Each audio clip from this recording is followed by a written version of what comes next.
Step into Justice Insight Cam. We provide an objective look at real-life law enforcement encounters caught on bodycam. Going beyond the surface, we dissect the legalities, the truth, and the educational aspects of every situation. Let's uncover the reality of policing. Open this door right now or I'm breaking it down! We received a call about a disturbance! You need to step outside! This is your last warning, ma'am! Open the door right now! Now! Or you are gonna be arrested! She didn't open the door, and that split-second choice, made in the dark, in pajamas, the Ifis with her 16-year-old daughter, asleep 10 feet away, would send Officer Derek Paulson to prison for 22 years and cost his department $620,000. But here's what nobody knew. That night, Paulson wasn't there because of a disturbance call, and Simone Carter wasn't just any attorney. Before we go further, where are you watching from tonight? Drop your state in the comments. Stories like this one don't make the evening news. That's exactly why this channel exists. Simone Carter had spent 18 years doing one thing, making sure the law meant what it said. Not in a courtroom theater way, in a 31 wins out of 34 cases, way every single one of them, a civil rights violation, every single one of them, filed against people who assumed the law bent in their direction. She had argued Fourth Amendment cases before federal judges. She had deposed police chiefs. She had won. Then these settlements that forced entire departments to rewrite their procedures from scratch. She was 45 years old and a single mother, and she was very, very good at her job. The irony, the kind you only see clearly in hindsight, is that Paulson had no idea who was standing on the other side of that door. That Wednesday had been a long one. Simone had been in a deposition hearing since 2 p.m., 9 hours. She got home at 11:20 p.m., took the elevator to the 3rd floor, walked down a quiet hallway, and locked her door behind her. No noise, no neighbors out, nothing unusual. 25 minutes later, the pounding started. It's time. Officer Derek Paulson had been with the department for 9 years, 4 internal complaints in 3 years, none of them ever leading to formal discipline. He was used to doors opening when he knocked. He was also not assigned to this. What a neighborhood that night. That detail would matter more than he could possibly imagine. Simone didn't move toward the door. She stood in the hallway of her apartment, lights still off, and listened. The pounding had stopped. Paulson was waiting. She could hear him breathing on the other side. She spoke clearly, loud enough for her phone to catch every word. "Officer, I'm not opening this door until you identify yourself properly and explain the legal basis for this contact under the Fourth Amendment. I have the right to be secure in my home. What is your name and badge number?" Silence, not radio. Silence, not thinking silence. The silence of someone who didn't expect that question. He had no answer. Simone moved fast, not panicked, precise. She pulled up the Ring app on her phone. The live feed popped up in seconds. Paulson standing in the hallway, full uniform weight. Forward, one hand hovering near his belt. The timestamp read 11:47 p.m. The camera was recording everything. She switched to her texts. One message to Marcus, her neighbor directly across the hall. A real estate attorney, 50 years old, a light sleeper, police at my door, aggressive, no explanation, awake, 3 seconds awake. I can hear him.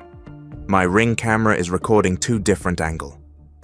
You okay? 2 cameras, 2 attorneys, 1 hallway. Paulson didn't know any of that, sorry. Quick question before we go further. If that were your door, your hallway, your kid asleep in the next room, would you have opened it? Type yes or no in the comments. Keep watching. Paulson's voice came back. Different now. Quieter. Harder, ma'am. If you don't open this door, I'm going to assume you're destroying evidence. You have 5 seconds, destroying evidence of what she had been asleep. 40 minutes ago, 5 Simone was already dialing 49112, rings 3911.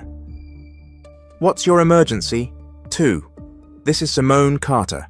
I'm at the Meridian Apartments 3rd floor. Apartment 312. There is a police officer at my door, threatening to force entry. He claims there was a disturbance call. He has refused to give his badge number. I need you to verify whether any call was placed to this address tonight. 1. The pounding stopped. He heard her on the phone through the door. She could hear the shift, his weight moving back, his radio crackling. She didn't move. The dispatcher's voice was calm but careful. Mom, can you hold for just 1 moment, 30 seconds? Maybe 40.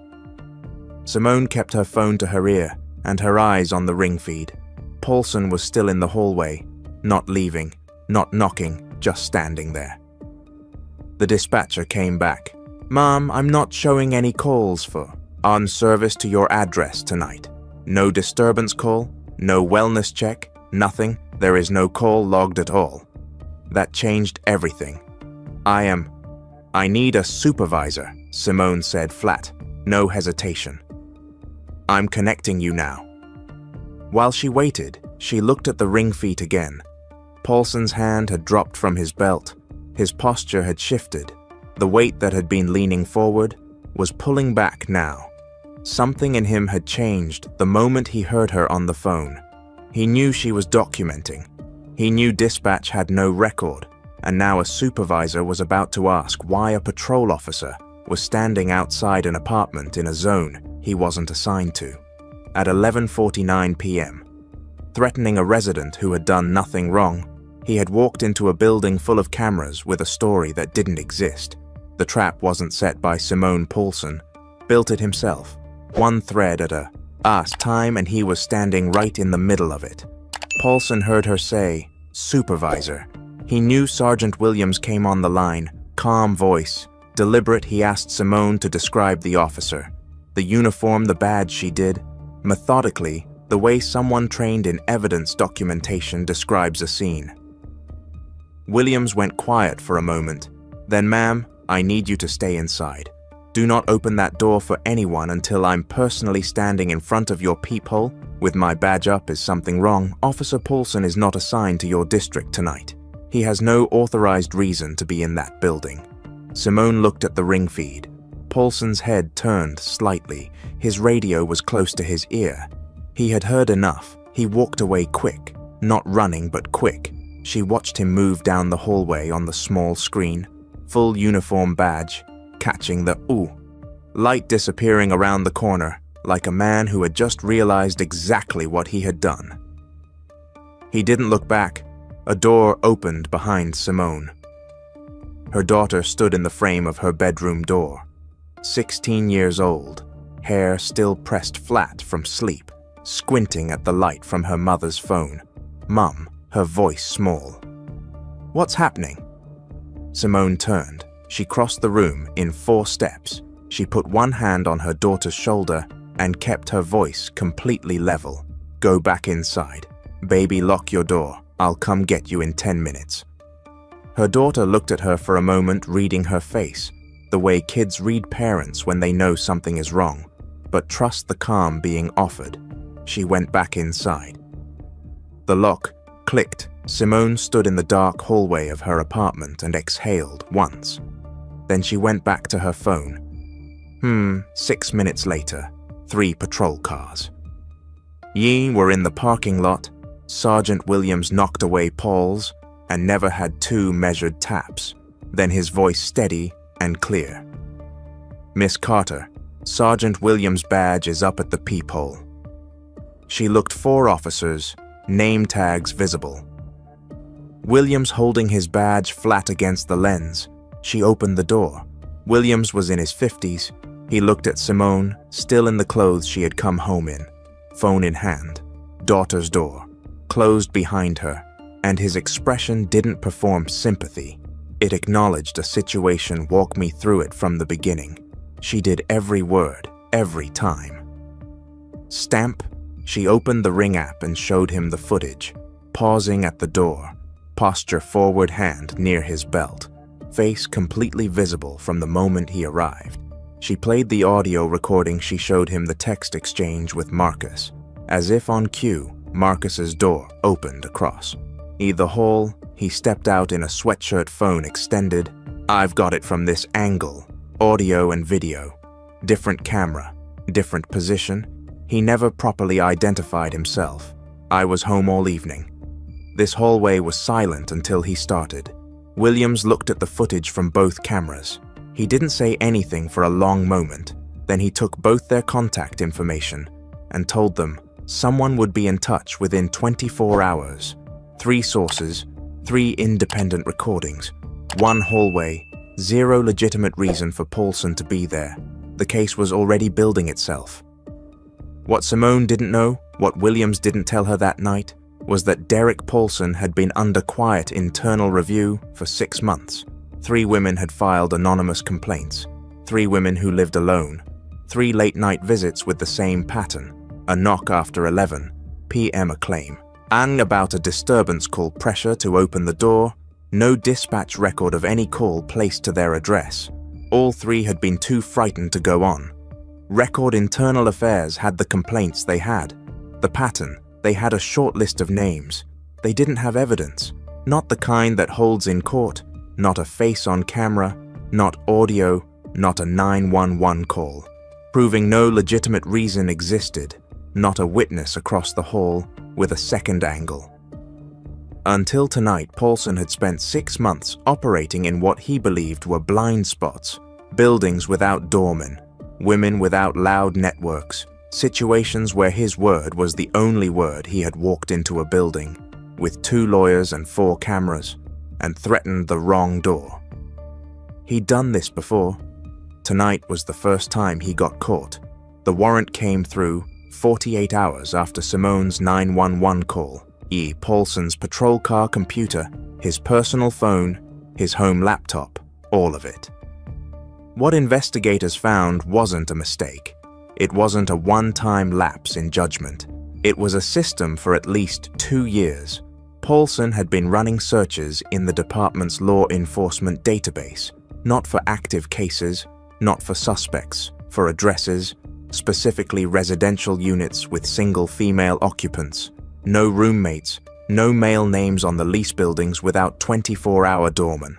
Apartments on upper floors with limited foot traffic after 10 p.m. He had compiled a list. Investigators found records of visits to dozens of addresses, all off-duty, all late at night, all logged under fabricated patrol notes that didn't match his assigned routes. 23 addresses in the first year, 31 in the second. He had been doing this longer than anyone realized. The database searches alone were enough to end his career. They were not enough to account for everything they found. Next, his phone contained 4 photographs, women through windows, building entrances, handwritten notes about schedules, what time lights went off, which nights cars were absent from parking spots. He had treated the police database like a personal directory. He had treated the badge like a key. 2 of the 3 women who had filed anonymous complaints 6 months earlier called the department within 72 hours of Paulson's arrest. Becoming public, they had seen the news. They recognized the name. They agreed to make formal statements. Their accounts matched in every structural detail. The late-night knock, the disturbance claimed the pressure to open the door, the absence of any dispatch record. 2 of them had opened their doors. What happened next was in their other statements. Paulson was arrested on a Monday morning, and at his home, the charges: 3 counts of felony, stalking, 2 counts of criminal trespass, with intent, 2 counts of sexual assault in the 2nd degree, multiple counts of official misconduct, and unlawful use of a law enforcement database. He had 9 years on the force. He had 4 unresolved internal complaints. He had a list of 54 addresses on a device he carried in his own home. The trial lasted 11 days. The jury deliberated for 6 hours, guilty on all counts. The judge sentenced Derek Paulson to 22 years, no possibility of parole for the first 15. He was 39 years old. Simone filed the civil suit the same week the criminal verdict came in 64 pages. Filed in federal court, the argument was not complicated. The department had received documented complaints about Paulson's pattern of behavior. In months before he appeared at Simone's door, they had done 4 internal reviews. None resulted in formal discipline, none resulted in restricted database access, none resulted in supervised patrol. He had continued, uninterrupted. The city contested it. Their position? They had been investigating. They had followed procedure. They had acted in good faith. Simone's attorney pulled the internal review logs. She pulled the database. Access records showing Paulson's searches had continued and increased during the 6 months he was supposedly under review. She pulled the department's own written policy on handling misconduct allegations, and she put it next to what had actually been done. The jury took 4 hours, $620,000. Simone won on every count. She kept $45,000. Legal expenses, time away from her practice during the trial, documented costs. The remainder, $575,000, $210,000, went to a local organization providing free legal representation to assault survivors filing civil rights claims. $185,000 went to a women's safety nonprofit funding security systems and emergency relocation assistance. $180,000 established a grant program covering doorbell cameras and home security equipment for women living alone in high-density residential buildings. She didn't hold a press conference. She issued one written statement 3 sentences long and went back to work. Shame a Man with a Badge used a law enforcement database to build a target list of women living alone for 2 years before one closed door and one camera ended it. 22 years, I'll let you decide whether that fits what he did. Drop your answer in the comments. I'm genuinely asking, because the people in this story deserve more than silence. The judge's order wasn't a suggestion. The Seattle Police Department was required to implement 4 specific reforms within 90 days of the civil verdict. First, an automatic flag system in the law enforcement database. Any officer running personal information searches without an active case number attached would trigger immediate supervisory review. No exceptions, no overrides at the patrol level. Second, body cameras became mandatory for every form of public contact, including wellness checks, noise complaints, and informal door knocks.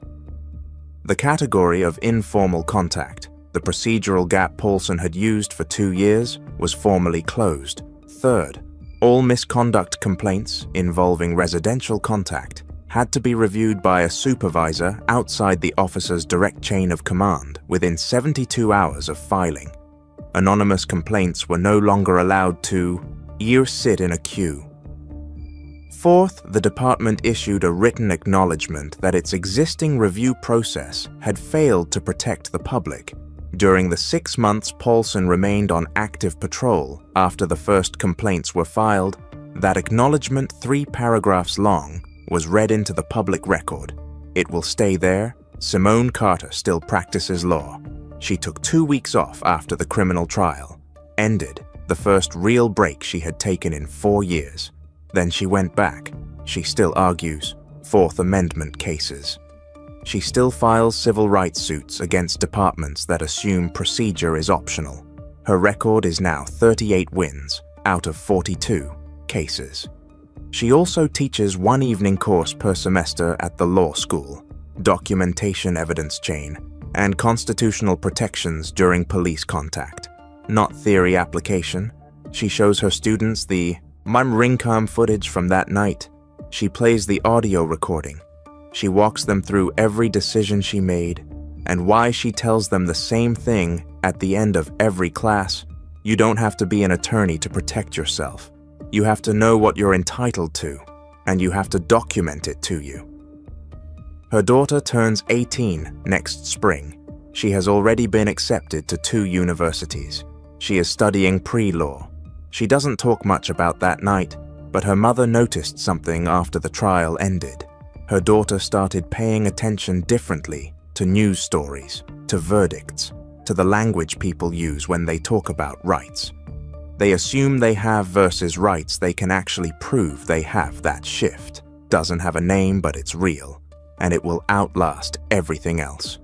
In this story, Marcus still lives across the hall. He upgraded his doorbell camera 3 months after the incident. Wider angle, extended storage motion, sensitivity turned up. He jokes that he's the building's unofficial security director. Simone points out that she's the one with the federal case record. The Meridian Apartments sent a letter to every resident after the civil verdict. It included a recommendation to install doorbell cameras in a summary of residents' legal rights. During police contact, the building partnered with a security company to offer discounted installation within 60 days. 34 of the 40 units had cameras in place. 1 incident, 1 hallway, 34 cameras. Derek Paulson is currently incarcerated at a state correctional facility. He has filed 2 appeals. Both were denied. He will be eligible for parole consideration when he is 54 years old, given the nature of the convictions and the documented pattern of conduct. His likelihood of early release is not considered high by anyone familiar with the case. 1 closed door, 1 camera, 1 attorney who knew the law, that was enough. The 3 women who filed anonymous complaints 6 months before Simone's door got knocked on, they had no camera. They had no neighbor with a law degree across the hall. 2 of them had opened their doors. Their stories are darker, and that's the next video. If you watch this all the way through, you already know why it matters, not because it's dramatic, because it's real. And because the thing that stopped, it was something anyone can have. Share this with someone who lives alone. Share it with someone who thinks they just opened the door. Share it with someone who doesn't know they're allowed to ask for a badge number before they do anything else. This channel exists because stories like this don't make the evening news, and the people in them deserve more than a headline. Subscribe if you want to be here for the next one. Justice doesn't trend on its own. We make it trend. Thank you for joining us. If you appreciate this level of detail, do not forget to like, share, and subscribe to Justice Insight Cam. Stay knowledgeable, keep yourself safe, and tune in for our next update.